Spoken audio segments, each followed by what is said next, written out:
just a kiss, a sigh is just a sigh.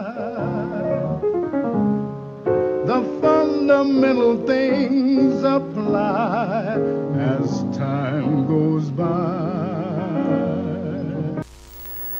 سلام، من امیر هستم. امروز میخوام درباره فیلم کازابلانکا باهاتون حرف بزنم. عاشقانه‌ای که سال 1942 توی بحبوحه جنگ جهانی دوم ساخته شده و تا امروز یکی از بهترین فیلم‌های عاشقانه تاریخ سینماست. فیلمی که یکی از به یاد موندنی‌ترین بازی‌های همفری بوگارت و اینگرید برگمن هست. یه ماجرای عشقی که از دل جنگ متولد میشه، به فراموشی سپرده میشه و دوباره عاشق و معشوق رو روبروی هم قرار میده. سوال بزرگ فیلم اینه که بین دو راهی عشق و مبارزه سیاسی کدوم مهم‌تره؟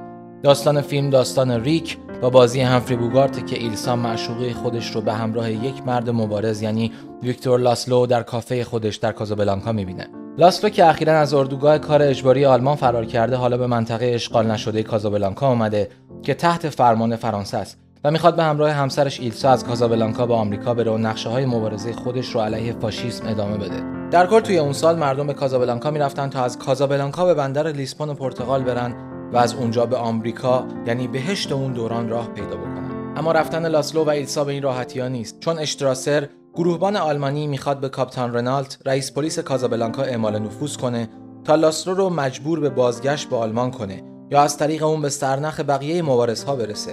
همه اتفاقات فیلم در کافه ریک دارن رخ میدن، اما ریک نمیخواد خودش رو درگیر ماجرا کنه. اون ابتدای فیلم از اوگارته، کسی که مسئول جعل برگه خروج به سمت آمریکاست، 2 برگه خروج میگیره، چون که اوگارته میترسه که اون برگه ها به دست کس دیگه ای بیفته. ریک با بیمیلی اون کاغذها رو میگیره و پنهان میکنه، اما هرچی پیشتر میریم اهمیت کاغذها بیشتر میشن. به خصوص زمانی که ریک با ایلسا معشوقه قدیمیش مواجه میشه و متوجه میشه که میتونه به ایلسا و شوهرش کمک کنه تا از کازابلانکا بیرون برن. اون به خاطر اینکه توسط معشوقه سابقش ترک شده نمیخواد ایلسا و ویکتور لاسلو رو کمک کنه. اما با ملاقات دوباره ایلسا و مرور خاطرات گذشته ماجرا پیچیده‌تر میشه. ریک میتونه با اون 2 برگه مجوز خروج اون 2 نفر رو صادر کنه و کمکشون کنه تا از کازابلانکا خارج بشن یا اونها رو کمک نکنه و کاری کنه که باعث بشه احتمال دستگیری یا کشته شدن ویکتور لاسلو بالا بره و این یعنی رسیدن ریک به عشق سابقش ایلسا. فیلم ما رو با این سوال تا پایان همراه خودش میکشونه. کدوم یک باید قربانی بشن؟ عشق؟ مبارزه آزادی خواهانه؟ اگر شما مثل ریک توی این موقعیت بودین کدوم یکی رو انتخاب می‌کردین؟ توی انتخاب بازیگرا و توی بازی بازیگرا بیشتر از هر چیز چشم‌ها اهمیت دارن. همفری بوگارت یه آدم جدی و بدبین که ترجیح میده تنها باشه.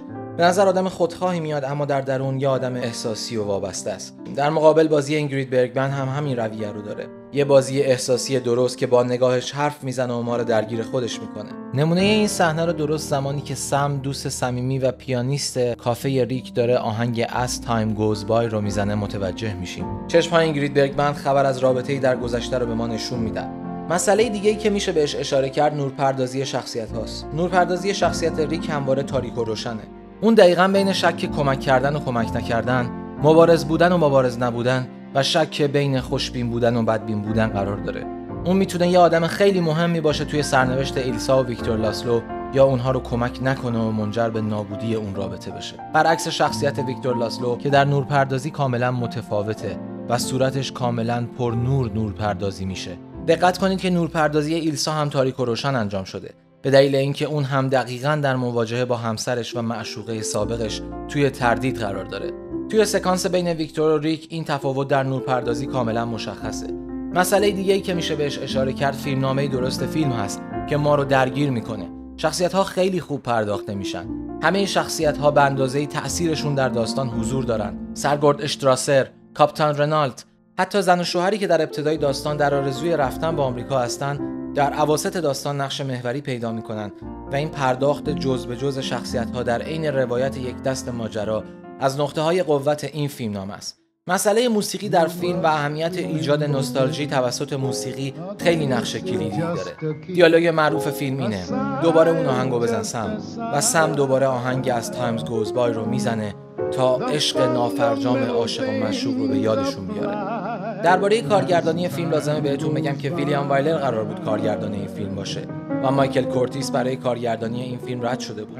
اما در نهایت به مایکل کورتیس اعتماد میشه و اون جواب این اعتماد رو نه تنها میده بلکه پر افتخارترین اثر خودش رو میسازه که باعث میشه در سال 1944 در 8 رشته اسکار نامزد بشه و همینطور جایزه بهترین فیلم، بهترین کارگردانی برای خود مایکل کورتیس و بهترین فیلمنامه برای جولیوس جی اپشتاین، فیلیپ جی اپشتاین و هاوارد کوخ رو به دست بیاره. اما پایان داستان چی میشه؟ اگه میخواید داستان فیلم براتون اسپویل نشه میتونید دیگه از اینجا تماشا نکنید. ولی من برای کسایی که شاید دلشون بخواد پایان رو بدونن، پایان فیلم رو تعریف میکنم. پایان فیلم ریک کاری میکنه که کاپیتان رنالت مجبور بشه ویکتور لاسرو رو به آمریکا بفرسته و کاغذ خروج رو به نامش بنویسه. اما تکلیف ایلسا چی میشه؟ درست حد زدید. ریک ایلسا رو هم مجبور میکنه تا با همسرش بره و اون رو در مبارزه علیه فاشیسم کمک کنه، چرا که ریک کسی بوده که همواره علیه فاشیسم جنگیده و حالا هم دلش نمیخواد قربانی کننده این جریان باشه. اون در انتهای فیلم کسیه که به اشتراسر شلیک میکنه و اون رو میکشه، کاری که کاپیتان رنالت رو به وجد میاره و باعث میشه اون هم از ریک حمایت کنه. در صحنه‌ای که لاسلو میخواد سوار هواپیما بشه، به ریک میگه خوشحالم که به صحنه مبارزه برگشتی.